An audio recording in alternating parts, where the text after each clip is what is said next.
नमस्कार, सत श्री अकाल, अस्सलाम वालेकुम। कैसे हैं जनाब? तो साहब 10-11 पिटीशंस पढ़ चुकी हैं और 3 जज बेंच बनाई गई है इन पिटीशंस को, वक्फ बोर्ड की पिटीशंस को सुनने के लिए। हर आदमी अपने अपने हिसाब से पिटीशन डालता है क्योंकि उसे अपने मोहल्ले में दिखाना होता है, देखो मैं भी तुम्हारे लिए लड़ा था। लेकिन सबसे पहले भाग के बिलबिलाता हुआ हैदराबाद का चार मीनारा का आदमी गया था। पहला ऐसा मामला है। मैंने कहा भाई कोई सुप्रीम कोर्ट का लॉयर मिल जाए तो भैया मेरी भी एक पिटीशन डाल दो कि मैंने तो वक्फ की लड़ाई लड़ी है, मैं तो वक्फ के लिए पिटा हूँ, मैंने तो वक्फ की लूट देखी है, मैंने तो वक्फ की चोरी के खिलाफ, वक्फ और सरकार दोनों के खिलाफ लड़ के आंदोलन किया है, पैमाइश करवाई है, उस पैमाइश में चोरी पकड़ी है। तो भैया मेरी भी पिटीशन डलवा दो। कोई अगर कोई अच्छा वकील मिल जाए तो मुझे बताओ, उससे कह दो मुझसे कॉन्टैक्ट कर ले। तो साहब 3 जज बेंच बनाई गई है। मेरे हिसाब से दिल कहता है कि ये मैटर 3 जज बेंच का नहीं है। ये मैटर एंड में मेरा दिल कह रहा है कि ये मैटर एंड में 5 जज बेंच पर जाएगा, कॉन्स्टिट्यूशनल बेंच पर जाएगा, क्योंकि कॉन्स्टिट्यूशन से जुड़ा ये मैटर है। क्वेश्चन ऑफ कॉन्स्टिट्यूशन यहां पर आ रहा है, इंटरप्रिटेशन ऑफ कॉन्स्टिट्यूशन। तो मेरे हिसाब से 3 जज बेंच सब सुनने के बाद अगर फाइनली 3 जज बनती है तो ये 5 जन को मामला ट्रांसफर हो जाएगा। इसके अलावा बीजेपी ने एक बड़ी अच्छी मुहिम शुरू करी है। बीजेपी ने ये मुहिम शुरू करी है अब कि एक वर्कशॉप किया है नड्डा साहब ने डायरेक्टली, और वहाँ पे जो बीजेपी से जुड़े मुस्लिम हैं उन लोगों को इसमें एजुकेट किया जा रहा है कि वक्फ बोर्ड की क्या क्या अच्छी बातें हैं, क्या क्या इसके खुलूसियत हैं, क्या क्या इसके गुण हैं, और वो अब मुसलमानों को जाकर कन्विंस करेंगे कि देखो हम तुम्हारे लिए कितनी अच्छी स्कीम लेके आए हैं। तो अगर ये स्कीम लानी थी तो भैया कानून लाने से पहले ले आते हैं। कानून आ गया, 10 पिटीशन पड़ गई, सुप्रीम कोर्ट ने संज्ञान ले लिया, मैटर सब जुडिस हो गया। तो अच्छा अब ये ज्ञान बांटने का यार क्या मिलेगा ये बता दो मुझे यार। बड़ी हंसी आती है। थोड़ा सा आज मुझे लगा कि चोट आ जाएगी। जब मैंने खबर पढ़ी तो मैंने दीवार पे सब धुई से दे मारा। लेकिन दीवार पे हाथ यूं रख लिया था कि चोट ना आए माथे पर। अच्छा इससे क्या फर्क पड़ेगा, मतलब अब इस स्टेज पर यार मुझे कोई समझाए। और जो मैंने देखिए, जो मैंने बात बोली थी वो बीजेपी की सोच के कितने विपरीत बोली थी। तभी मुझसे बहुत से लोग कहते आए हैं मैं तो 20 साल पहले बीजेपी का प्रवक्ता बन गया होता, या किसी पार्टी का चाहता तब बन गया होता, बड़ा जलवा था। लेकिन प्रॉब्लम यह है मेरे भाई कि मैं बिल्कुल विपरीत सोचता हूं कभी कभी बीजेपी से। उस दिन मैंने बोला था आप तलाक बिद्दत लाएं क्या हटाएं, आप यूसीसी लाएं, आप 370 हटाएं, आप वक्फ में अमेंडमेंट लाएं, आप यूसीसी लाएं, आप कहिए हम देश के लिए ला रहे हैं। By and large the highest happiness of the highest number, ठीक, Bentham theory, the highest happiness of the highest number, इससे हमारा समाज बेहतर होगा। खत्म बात कर दीजिए। वहां पर आपसे ये कौन सफाई मांगता है कि इससे मुसलमानों का भला होगा और ये होगा। अब आप कानून ले आए, संवैधानिक तरीके से ले आए, आपने बहस करा दी, वोटिंग हो गई। इसी तरह तो देश चलेगा, इसी तरह देश चलेगा ना। वोटिंग हो गई, जेपीसी से आ गया, वहां पर भी वोटिंग हो गई। ऐसा नहीं है कि वोटिंग के बिना इसको पास कर दिया गया। अब आप चुप पे बैठो यार। अब आपको क्या मतलब जाके मुसलमानों को समझाना और उनको एजुकेट करना, मुझे समझ ही नहीं आता। अगर मैं भाजपा का मेंबर होता और मुझे इस मीटिंग में बुलाया जाता, मैं तो मीटिंग छोड़ के ही उठ जाता। मैं नड्डा जी से कहता जय श्री राम, खुदा हाफिज, पर कभी और मुलाकात होगी, पीछे चिट्ठी भिजवा देना कि तुम्हें पार्टी से निकाला जा रहा है एंटी पार्टी एक्टिविटी के लिए। ये क्या जरूरत है सब करने की? लेकिन साहब कर रहा है। अब तो मैटर सब जुडिस है। अगर मुस्लिम्स में इसको लेके आक्रोश होता और मैटर सब जुडिस ना होता तब भी यार मैं समझ लेता। तो ये खामखा की ये जो मुहिम है ना, ये यार मुझे एज अ वक्ता एंड एज एन इंडियन, ये किसी के साथ भी लीलापोती की जाए, मुझे ये चीजें बहुत बेकार लगती हैं। इसकी कोई जरूरत नहीं। अब राणा की बात हुई, कल मैंने वीडियो डाला, सरकार की प्रशंसा की, सरकार की तारीफ की, डोभाल साहब की, मोदी जी की, सबकी की ना। तो यार जहां बनता है वहीं कर पाएंगे। और जहां एक चीज यार बिल्कुल बता रहा हूं, irrelevant, uncalled for, not needed लगता है, मतलब क्यों, ये क्यों का कभी कभी मुझे ये जवाब ही नहीं मिलता। कौन जो तुम्हारे मिडिल ईस्ट में रिश्ते हैं वो हैं। एक बात याद रखो बीजेपी, मिडिल ईस्ट तुम्हारे साथ, तुम्हारे पर दबाव एज अ गवर्नमेंट बता रहा हूं, मोदी जी भी सुन लें, और इसको स्टैब्लिश कर दूंगा कि मेरा नॉलेज ज्यादा ग्रास रूट लेवल की है।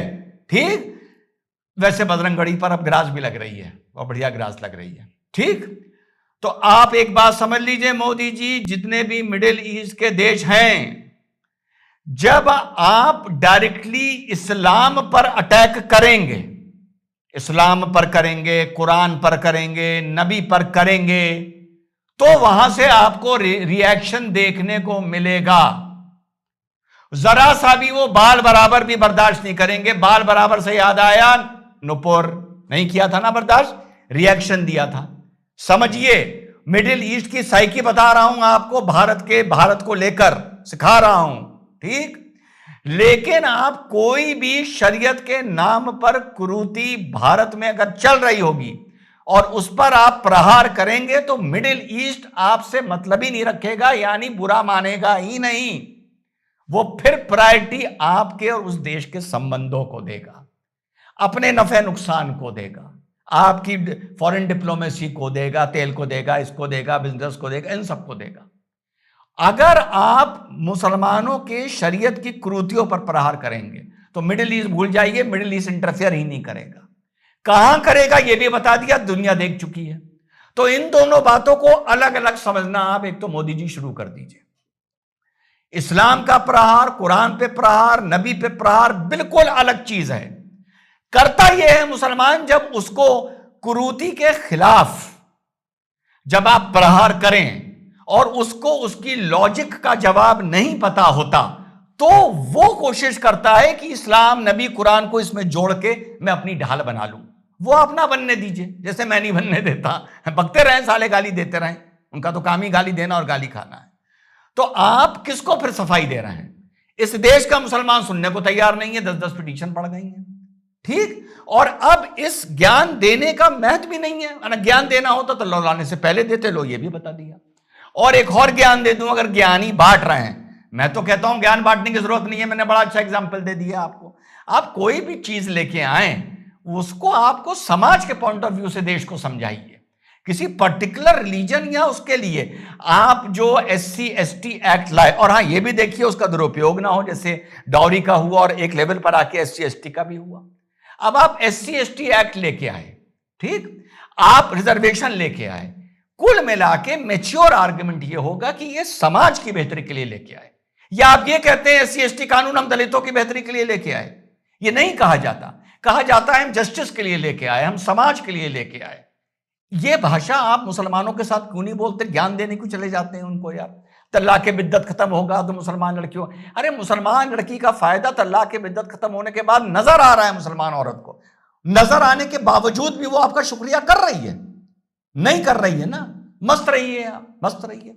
और तीसरी बात दे दूं ज्ञान, जिससे फेडरल स्ट्रक्चर भी देश का कोई सवाल नहीं उठाएगा। एक और ज्ञान दे दूं बीजेपी को, चाहे किसान लॉ आप लेके आए, चाहे आप ये लेके आए वक्फ का अमेंडमेंट लेके आए। एक बड़ा पते का ज्ञान दे दूं फिर बंद करता हूं। जहां ज्ञान देने की कन्विक्शन होती है मैं ज्ञान देता हूं, क्वेश्चन मार्क बिल्कुल नहीं होता फिर मेरे दिमाग में।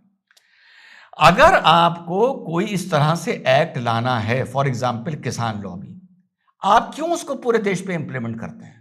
फिर ज्ञान देते हैं कि देश के लिए, मुसलमानों के लिए अच्छा। आप ना करिए। इसका एक दूसरा तरीका भी बता दूं, अगर आपको जरूरत हो तो।